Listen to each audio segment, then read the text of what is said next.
All right, class. So for this assignment, you guys have been broken up into groups. And for your groups, you have opened up this document that is shared on the Google Drive. You will make one copy for each group. You don't need to each individually have your own presentation for this project. You're just going to have your groups together, decide who's going to open up the document, and then that individual will share it with the rest of the group. That way you can all work together through this and collaborate to complete this, and also assist each other through it all.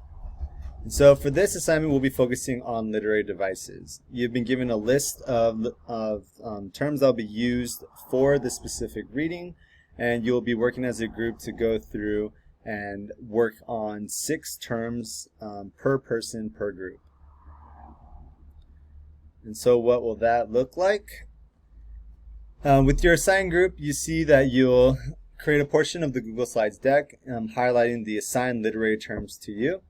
And each slide must have the word definition and be creatively exemplified. So you'll be using your own creativity in this assignment, which is the fun part about it. And so you're going to use each of these once in any order that you want. And you'll see that there are 5 examples, with the 6th one being your choice from above to repeat. And so you'll be graded individually on your slides, so make sure that you do your own work for this assignment. So on this next slide, here's a sample of this. And so for this one, I did a breakdown of the first person point of view. And so you'll see that it is the title of the term on the top. On the left side, it has the definition clearly written.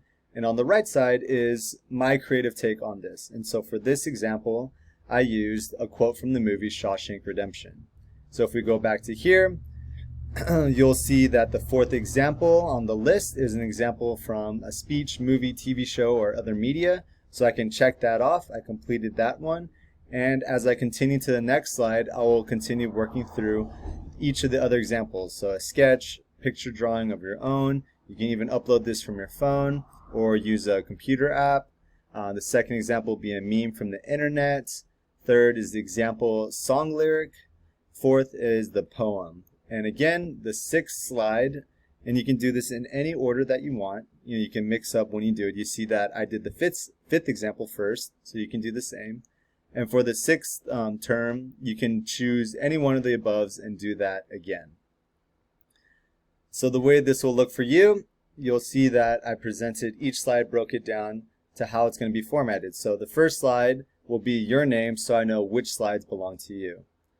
You'll then continue to the next, and you'll see that this is your person 1's term.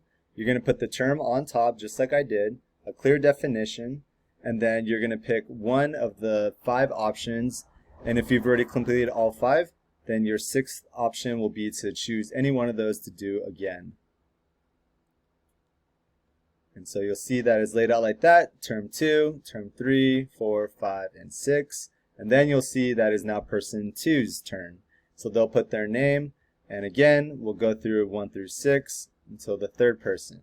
And so each group is going to have a different number of members in there. So say if there's only 4 or 5 members in your group, then you can go ahead and delete any of the slides after each member of your group has completed theirs.